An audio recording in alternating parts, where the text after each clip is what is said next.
Mi invitado de hoy es José Echeverry, quien ha recorrido más de 10 países construyendo culturas organizacionales más humanas. Ha liderado equipos en multinacionales como Procter Gamble, Grupo Argos y actualmente es el Chief Human Resources Officer de Colombina en Colombia. Escribió el libro Liderazgo Imperfecto para reivindicar la autoconciencia y la vulnerabilidad como motores del verdadero cambio.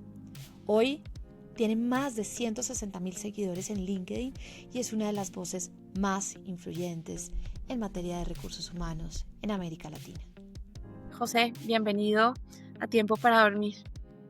Carolina, muchas gracias por la invitación y encantado de poder estar acá conversando de un tema muy interesante que, para serte honesto, creo que yo he vivido una transición particular con respecto al sueño. Ahorita lo hablaremos seguramente, pero creo que es un tema muy interesante porque, como tú bien dices, hay también, en mi opinión, muchos paradigmas alrededor del descanso, el trabajo y la relación con estos temas de realmente poder balancearse un poco y comprender que esto tiene un impacto real en la vida personal y en la productividad también en el trabajo.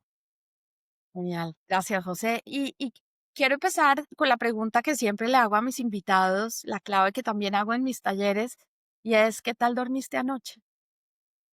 La verdad, bastante bien. Como te contaba ahora, venía con jet lag de un viaje largo y afortunadamente creo que logré poder tener un descanso apropiado de los últimos 2 noches. Entonces creo que hoy ya me siento recuperado de toda la semana intensa que tuve. Quiero proponer la siguiente pregunta. Muchos te identifican como referente de cultura organizacional y de liderazgo. Y quiero que nos cuentes quién es José Echeverry sin hablar de lo que haces, porque sé que muchas personas han tenido la oportunidad de estar en tus charlas, en tus conferencias, te conocen porque te siguen en esta plataforma, pero ¿qué hay más allá? ¿Quién es José?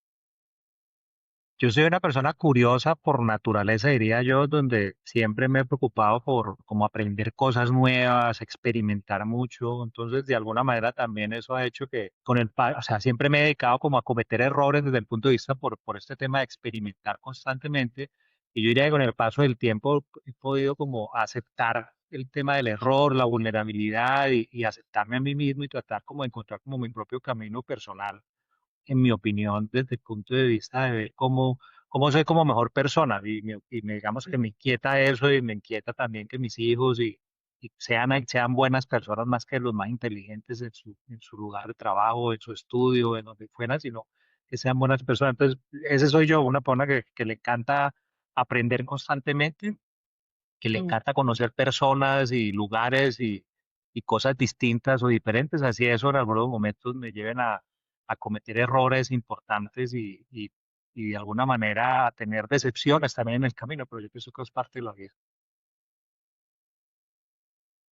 Y escribiste liderazgo imperfecto y este adjetivo, el imperfecto, me parece súper interesante entenderlo, donde hablas precisamente de estos conceptos de la vulnerabilidad, de ser auténticos. Quisiera saber eh, a qué hacen referencia específicamente estos conceptos, sobre todo para quienes no han leído el libro, y un poco en tus palabras, para ti, ¿qué significan estos conceptos?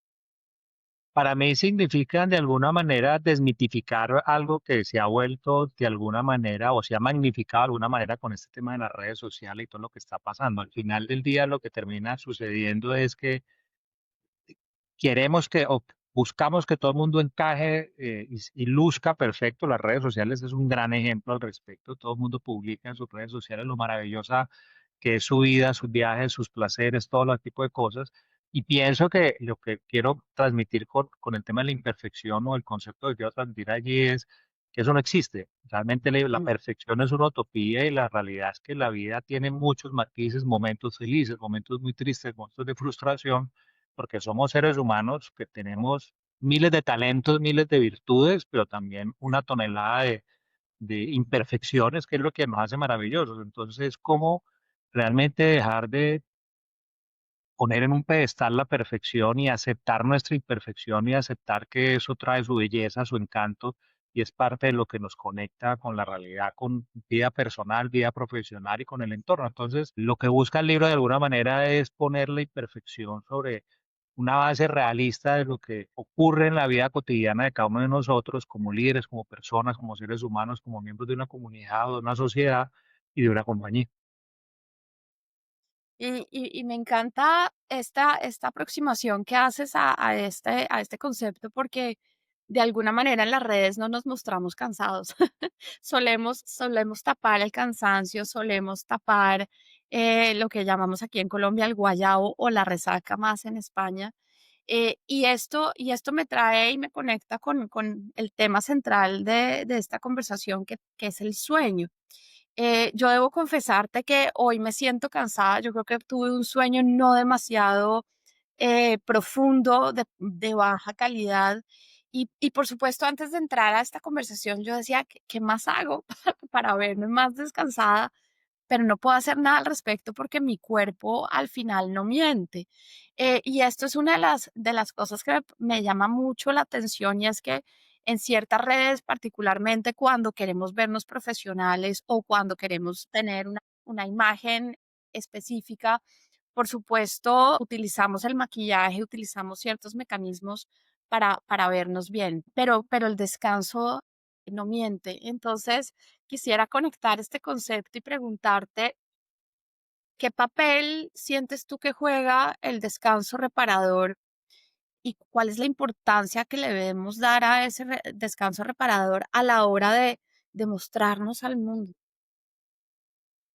Yo pienso que tiene mucha importancia porque al final yo lo que creo es que lo que ha venido pasando es que como hemos de alguna manera idealizado ese tema de trabajar y estar trabajando como locos día y noche y nos sentimos orgullosos mandando un correo electrónico a medianoche, a la madrugada o a cualquier hora sin descansar o sin dormir, pues efectivamente creo que eso lo que ha hecho es crear otra vez este paradigma de que eso es lo correcto. La realidad es que si no descansamos, si no dormimos y si no comprendemos que el tema laboral o el trabajo es muy importante, pero es solo una arista de nuestra vida y tenemos otras aristas en nuestras vidas, como es la vida personal y como es la vida familiar o la vida del entretenimiento de cada uno de nosotros, y eso incluye también el poder recuperarse y descansar. Si uno no está realmente en sus 5 sentidos, porque durmió bien, porque no pudo dormir bien o porque no pudo descansar bien, realmente va a ser más improductivo. Y la realidad es que este mal hábito y mala costumbre de parecer que estamos trabajando muchísimo y que no, ni siquiera dormimos, ni siquiera descansamos porque somos hiperproductivos, hipertrabajadores, hipercomprometidos, realmente no hace mucho sentido y hemos glorificado algo que no deberíamos glorificar. La realidad es que Mm, debemos descansar, debemos tomar los espacios y las pausas que nos permitan realmente recuperarnos y poder realmente llegar al otro día a trabajar con los 5 sentidos en su lugar y realmente estar tranquilos. Uno cuando no descansa, a mí me pasa, cuando yo no descanso bien, me vuelvo más irascible, mm, mi capacidad de analizar se reduce dramáticamente. Yo lo mismo lo noto cuando me pasa eso. Inclusive cuando me pasa, trato de hacer un break o algún momento, de hacer una pausa, porque entiendo que efectivamente no estoy siendo lo productivo que debería ser. Y eso tiene mucho que ver con esto del sueño, del descanso y entender que es relevante y es importante. Te mm. confieso que para mí esto no lo era. O sea, yo no, esto lo he descubierto a punta de golpe, sin lugar a dudas, pero definitivamente es algo indispensable y necesario. Y me gustaría precisamente ir a esa historia tuya. Tú dices que lo aprendiste a golpes, y he tenido varias conversaciones donde al final la conclusión es, lo aprendí a las malas, desafortunadamente. Cuéntanos un poquito de cuál ha sido tu historia alrededor de este tema del descanso, específicamente del sueño. Mm, hay una parte que no he descubierto, pero que yo pienso que ahí nace todo mi, yo diría mi trauma al respecto, pero yo desde adolescente me acuerdo perfectamente que yo siempre decía que iba a dormir cuando falleciera más bien, que cuando ese momento iba a dormir eternamente, entonces pues como eso iba a llegar en algún momento, pues, o sea, que hay que aprovechar la vida, disfrutarla al máximo, cada instante, cada segundo. Entonces, de alguna manera yo tenía un sesgo muy grande desde adolescente al respecto y el trabajo no fue la excepción. Yo, por ejemplo, creía que era o sentía que era más productivo y me inspiraba mucho más en las horas de la noche. Yo típicamente lo que hacía es que empezaba a trabajar 10 de la noche nuevamente, que después llegar a la casa y trabajaba hasta las 2 3 de la mañana fácilmente, y al otro día me levantaba a volver a hacer una jornada laboral normal como si nada hubiera pasado, porque estaba convencido que esa era la hora de, había silencio, me podía concentrar, me salían las mejores ideas, o sea, era mi momento de inspiración total. Lo que pasa es que llevar una vida con esta rutina, pues te mina físicamente y efectivamente empecé a darme cuenta que esto me estaba enfermando y me iba a empezar a afectar mi salud física y eso hizo que empezara a cambiar como la rutina de trabajo, lo cual me costó muchísimo porque cuando arranqué el proceso me acostaba temprano y me acostaba en la cama y no me podía dormir, porque claro, venía de mucho tiempo acostándome 1 de la mañana, 2 de la mañana, y luego dormirme, pues era literal la locura, pues, o sea, me tocaba levantarme, anotar en una libreta cosas, porque el cerebro me seguía funcionando, y luego empecé con los hábitos a cambiar, a madrugar, a hacer ejercicio, levantándome 4:30 de la mañana, para tratar de que físicamente el cuerpo llegara a un momento en que me agotara totalmente y me tirara literalmente a la cama y de esa manera fui cambiando un poco los hábitos y a sentir realmente que era mucho mejor de esa manera. Hoy ya rara vez me trasnocho, o me acuesto tan tarde trabajando, tiene que ser algo muy excepcional o algo muy particular, pero realmente muy, muy rara vez ocurre.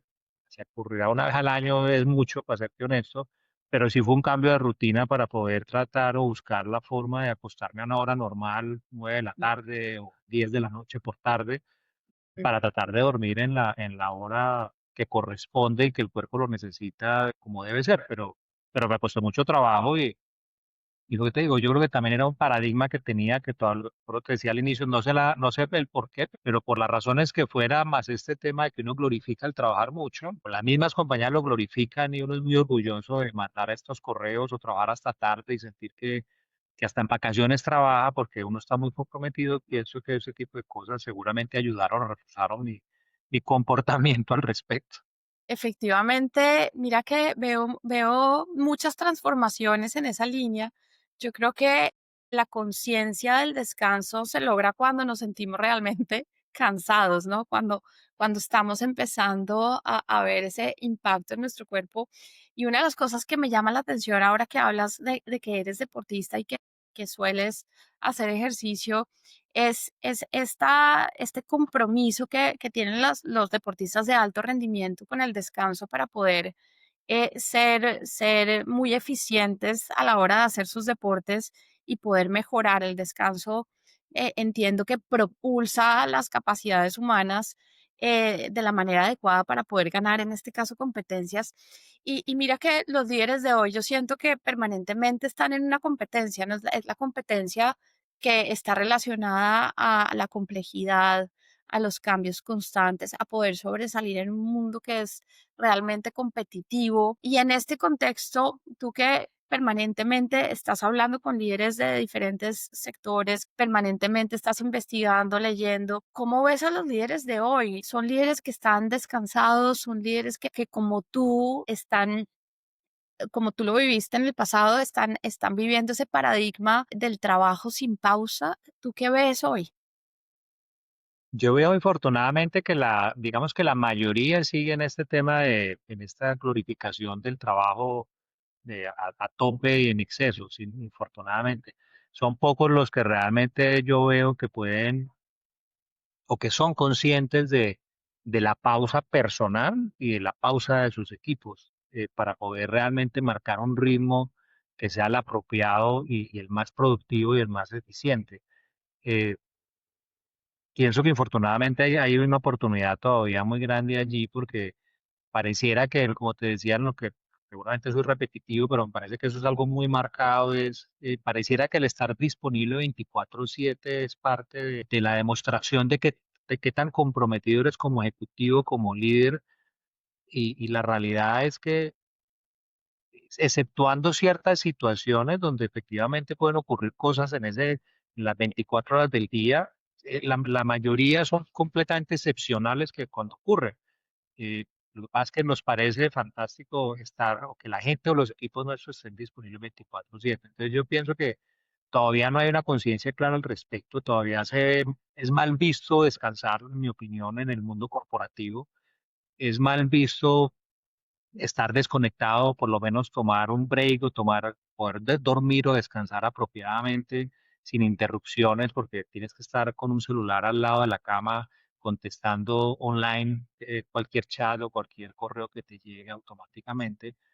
Y pienso que eso tiene que ver obviamente con este tema de la sociedad de consumo y la hipercompetitividad, hiperproductividad que hace o nos lleva a que tenemos otra vez que estar conectados 24/7, que para nada es bueno.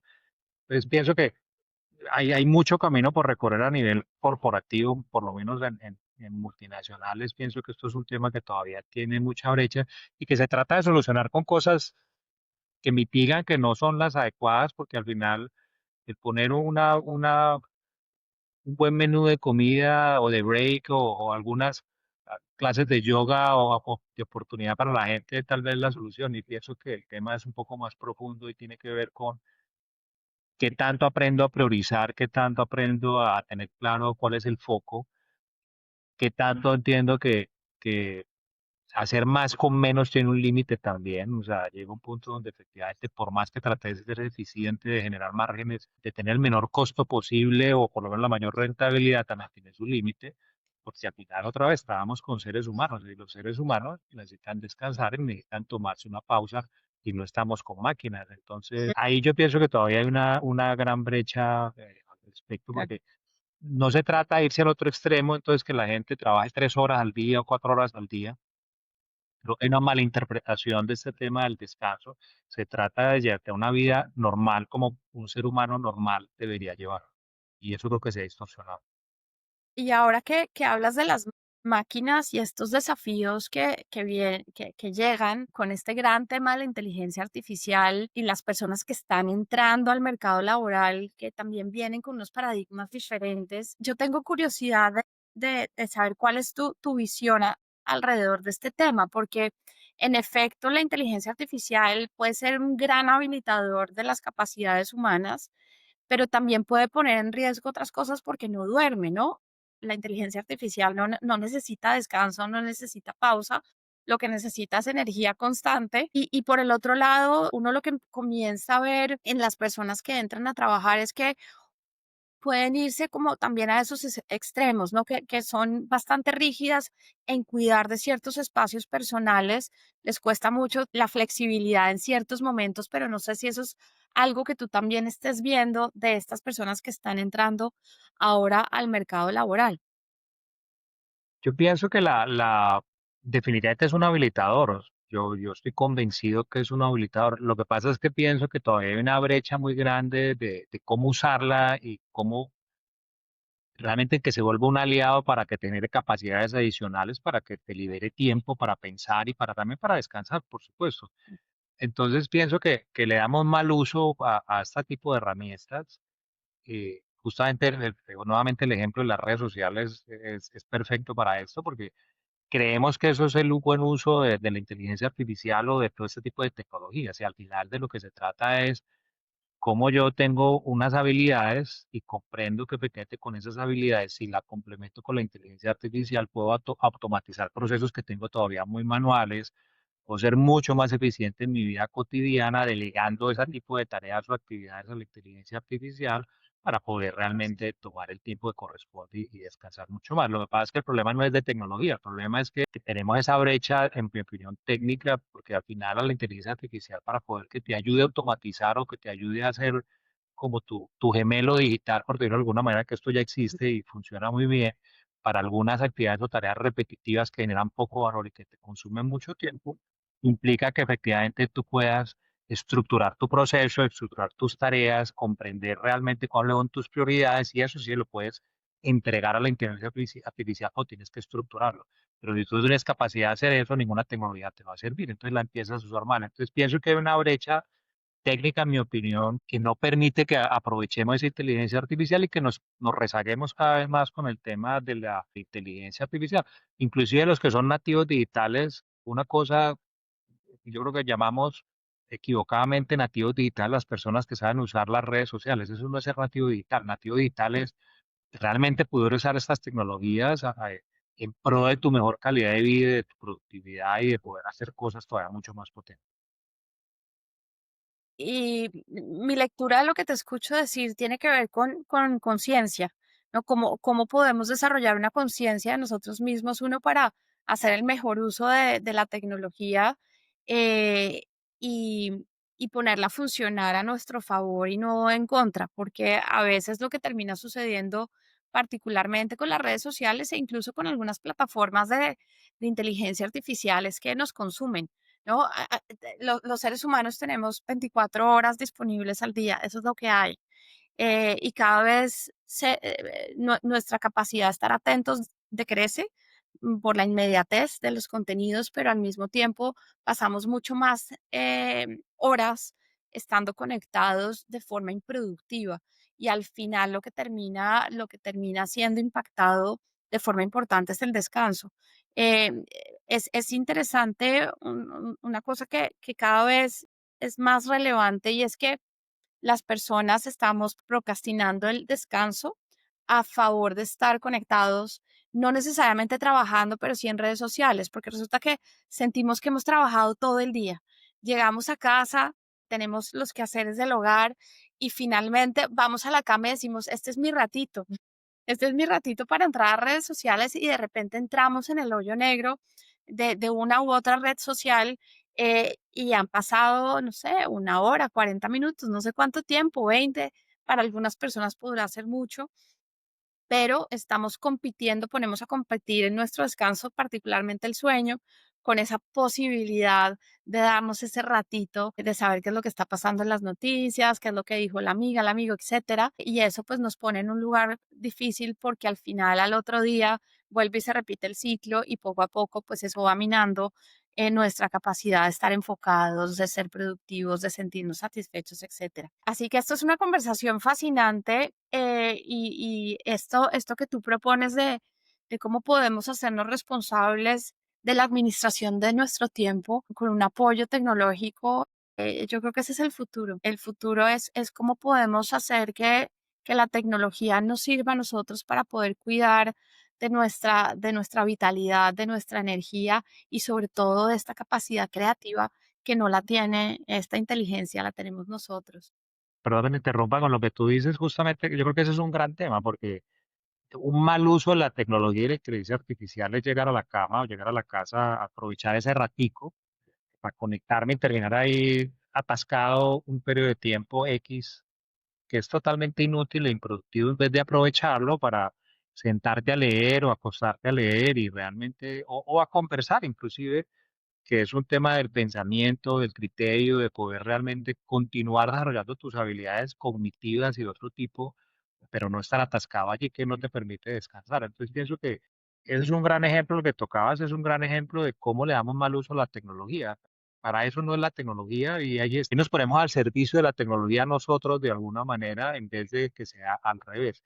Y pienso que ahí está parte del tema. El problema no es la tecnología, el problema es que le damos mal uso y al darle mal uso, pues efectivamente terminamos afectando muchas cosas de nuestra propia vida personal y reemplazando muchas cosas por tecnología y procrastinando el descanso, las conversaciones profundas, la reflexión que es parte relevante de lo que somos nosotros como esencia.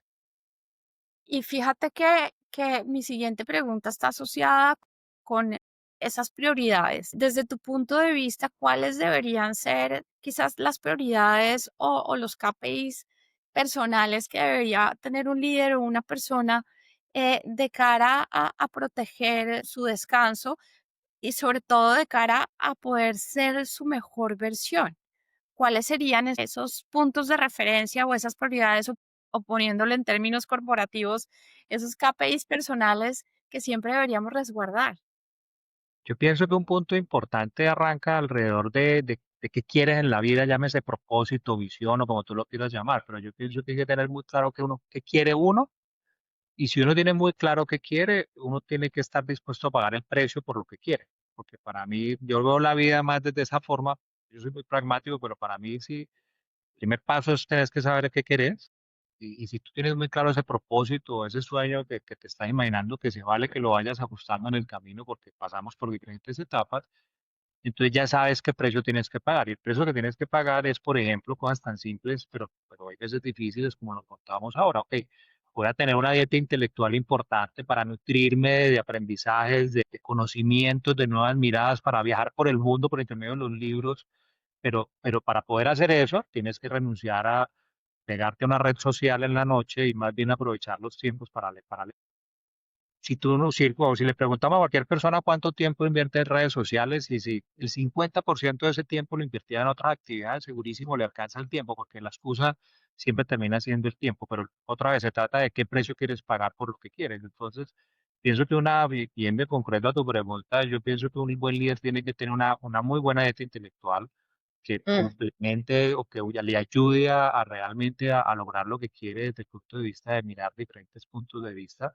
Yo pienso que también un líder tiene que buscar la forma de identificar cuáles son los lugares donde quiere impactar para poder trabajar alrededor de eso, si es un tema personal o de familia, si es un tema de la comunidad donde trabaja, si es un tema donde los líderes a los que acompaña o los equipos que acompañan o la compañía que acompaña. Entonces yo pienso que ahí también uno podría tal cual poner un indicador o un KPI alrededor de cuántas conversaciones yo tengo que sean de valor o significativas que aporten a esto, o igual que en la dieta intelectual, cuántos libros me estoy leyendo mensual y anualmente, y qué temáticas.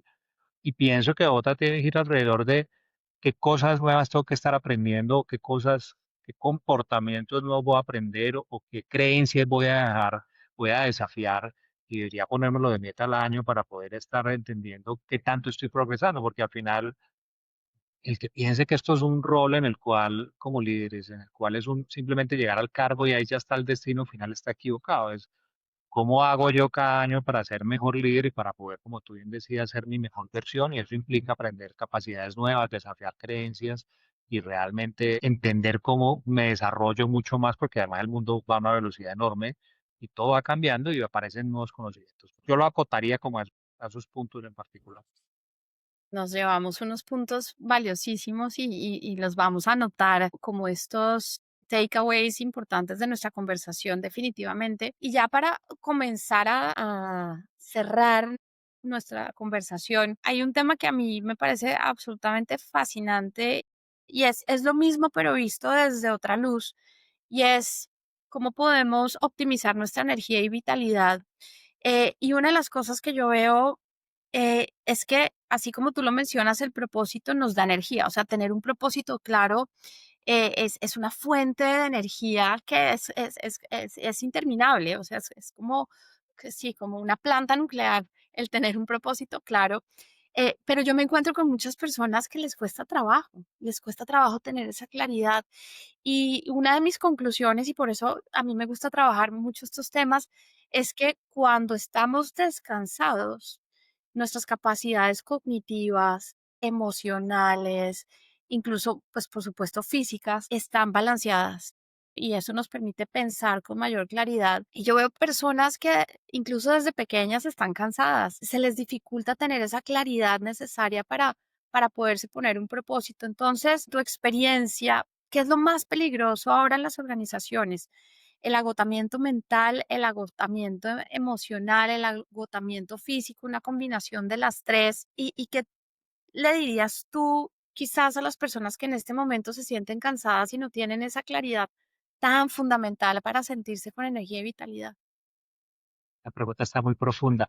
Yo pienso que las tres, definitivamente es una mezcla de las tres. Y yo lo que les diría es, porque yo creo que hay un abrume muy grande emocional, físico, mental alrededor de lo que está pasando por este exceso de competitividad y de compararnos constantemente con la persona que está al lado nuestro, con las demandas del mercado laboral o profesional, o como padre de familia, como pareja. Yo creo que hay unas demandas tremendamente altas sumado a esta, yo diría, adicción a la virtualidad y a las redes sociales o cualquier tipo de tecnología en la cual estamos adictos, que al final no nos permite pensar. Entonces yo una sugerencia que diría es, el primer paso es hay que hacer una pausa obligatoria.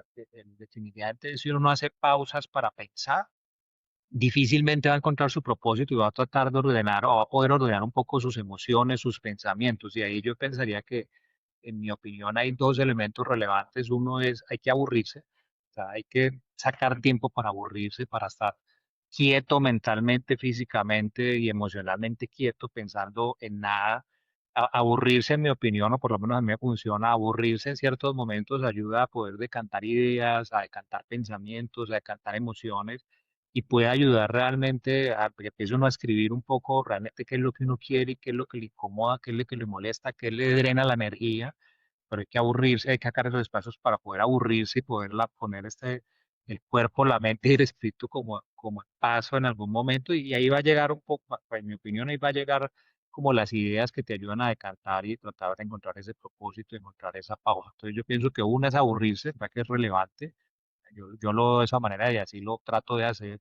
Y pienso que hay otro que es divertirse desde el punto de vista de poder entender que hay que hacer pausas para divertirse de diferentes maneras, simplemente para conversar con alguien o llamar a un amigo o una amiga y poder uno reírse o del pasado, del presente, del futuro, o simplemente tratando de encontrarle la alegría al momento que estés viviendo. Entonces yo pienso que la mezcla entre poder invertir tiempo suficiente para no aburrirse, que le ayude a uno a reflexionar, y el otro lado tratar de encontrar momentos de diversión, que para cada cual sea diversión, pueden ayudar realmente a sacar energía y a sacar como foco de realmente qué es lo importante, qué es lo que yo realmente sí quiero y qué es lo que realmente yo sí disfruto.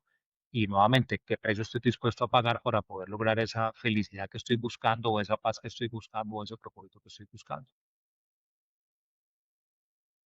Y regresando a tu historia, eh, quisiera preguntarte cómo tú proteges tus pausas, cómo tú proteges tu descanso, cuáles son esas rutinas, esos rituales o quizás esas cosas que tú ya de forma automática ya sigues, ya haces y que te han funcionado para mantener tu claridad, ese disfrute de la vida que reflejas. Esa es una pregunta difícil porque me costó trabajo como poderlo hacer, sobre todo porque digamos que esto, en mi opinión, tiene que ver mucho con la disciplina. Yo tenía mi tema con la disciplina, porque yo asociaba la disciplina como algo impuesto, algo no agradable de alguna manera y que me limitaba mi creatividad. Entonces, esto es un tema que a mí me ha costado mucho trabajo justamente porque esto tiene que ver con tener disciplina con algunas cosas. Entonces, digamos que, como tú bien dices, he adquirido algunas rutinas que ya se van volviendo más automáticas y que son como más naturales, pero que al inicio fue doloroso de alguna manera o difícil de lograr. Entonces, por ejemplo, yo disciplinadamente todos los días leo en la mañana y en la noche, o sea, siempre saco el tiempo para poder leer, entonces eso hace que tenga un ritmo de lectura alto, que me ayuda como a estar concentrado, pensando, explorando cosas, ¿no? Entonces el tema de la lectura para mí es súper importante y eso me ayuda como a todo esto que estamos hablando. Otro tema importante es el deporte. También aprendí que efectivamente el deporte es un catalizador relevante para muchas cosas, incluyendo el sueño. O sea, cuando dejo de hacer deporte, el sueño se me altera automáticamente. Ya entendí que, o ya soy capaz de verlo de alguna manera. Entonces, el tema de deporte también para mí es relevante, no solo con el sueño, sino que a mí me gusta trotar y cuando troto, yo trato de trotar sin música, sin absolutamente nada, porque lo que me ayuda a trotar o a hacer ejercicio así es que es en los momentos donde me permite a mí como aburrirme y poder reflexionar y pensar 30.000 cosas que luego puedo poder como aterrizar. En lo tercero que hago es que yo soy de alguna manera, aunque la gente no lo crea, un poco antisocial en el sentido de que no me siento tan cómodo en entornos sociales masivos de alguna manera. Eso para mí me drena energía. Entonces yo lo que procuro hacer es que voy a los eventos o las actividades sociales que realmente tengo que ir porque es relevante que vaya, ya sea por mi rol o porque es importante que vaya, pero a lo otro no voy. Y aprendí a decir no ir porque sé que eso me consume tiempo, me consume mucha energía y no lo disfruto y para mí el disfrute es importante, entonces por eso tampoco voy o limito, digamos, mi actividad social de manera relevante para hacer lo que realmente cuando toca hacer, entonces voy mentalmente preparado que es algo importante para hacer. Y yo diría que esas son como acciones sencillas que hago como cotidianamente, que ya hago más automático. Y tal vez otra que aprendí a hacer, que me costó muchísimo, es decir, no. También algo que aprendí es que, no recuerdo ahorita el libro que me leí, pero hay un libro que habla sobre el tema de foco y habla de la regla de tres. La regla de tres es muy sencilla y es prioriza solo tres cosas. Cuando las terminas, haz las tres siguientes, pero no te pongas en tu lista de tus 10, no van a pasar. Entonces, eso implica decir no. Entonces me he vuelto bueno para decir no. Antes era perverso para decir no a absolutamente todo, lo decía que sí. Y obviamente terminaba colapsado trabajando a la 1 de la mañana, 2 de la mañana. Ya aprendí a decir no y a priorizar. Y si hay algo que es realmente crítico y toca hacerlo porque es relevante, entonces también aprendí, listo, que de la lista del top 3 elimino, porque es sencillo, o sea, simplemente entra como prioridad, pero tiene que salir algo. Entonces, el decir no para poder tener mucho foco es también para mí ha sido una rutina importante que me facilita mi vida en lo cotidiano de poder entender de que hago poco pero bien hecho, pero mucho no funciona. Entonces, porque al final drena energía y me hace Mm. perder el foco y esto de ser multitasking no es una buena idea. Y mira que mi visión personal alrededor del bienestar es que va de la mano de los límites, de esa Sí. capacidad de saber poner límites, porque al tener un límite nos sentimos seguros de cómo operar hasta dónde vamos. Y eso nos da bastante satisfacción, el sentir que tenemos esas boundaries, esas no son barreras, realmente no son barreras, porque a veces confundimos los límites con las barreras. Es algo diferente, es como nuestro campo de acción. Este es mi campo de juego y ahí me muevo y ahí soy súper eficiente. Entonces, gracias por traer ese tema del aprender a decir que no, porque al final tenemos 24 horas y el decir no es fundamental para poderlas optimizar. Así que te tengo una sorpresa, son 5 preguntas de cierre. La idea es que las responda rápida, se la hago a todos mis invitados. Y la primera es un sueño del que te acuerdes, José. Ser campeón olímpico de atletismo. Ese era mi sueño cuando era adolescente. Oh, muy bien. Un lugar en el mundo en el que hayas dormido 10 sobre 10 y al que regresarías siempre. La playa, cualquier lugar en la playa. El mejor amanecer, el mejor La- amanecer. Playa también. El mejor amanecer fue en un lugar en Colombia, en Santa Marta, por allá una playa para variar, ese ha sido el mejor amanecer. El mejor atardecer. Te vas a reír en un avión, ver el atardecer en un avión me ha parecido único. Y finalmente, ¿por qué es tiempo para dormir, José? ¿Por qué es tiempo para dormir? Porque definitivamente el sueño reparador te ayuda a soñar también de alguna manera y te ayuda realmente a recuperar como la energía y a estar en total reposo. Implica aburrirse al inicio, mientras uno Mm. empieza o trata de dormirse, pero luego sueña y luego se levanta otra vez con energía. Pues por eso es importante para Hoy me quedo con 3 ideas que nos deja José Echeverry. Primero, que hemos glorificado algo que no deberíamos glorificar, trabajar sin pausa. El descanso es parte del rendimiento. Segundo, que aburrirse también es sabio. En el silencio y en la quietud las ideas y las emociones se ordenan. Y tercero, que el propósito es el mejor KPI de la vida. Cuando sabemos qué queremos, descansar también se vuelve estrategia. Pero también nos llevamos 3 tips clave. 1. Prioriza solo 3 cosas al día. Alimenta tu mente con una buena dieta intelectual y aprende a decir no para cuidar de tu energía. Y me quedo con esta frase de José. Hay que aburrirse. Solo cuando uno se detiene y se aburre puede encontrar realmente lo que quiere y lo que le da energía. Gracias por hacer parte de esta conversación. Recuerda suscribirte y compartir con alguien que necesite dormir mejor.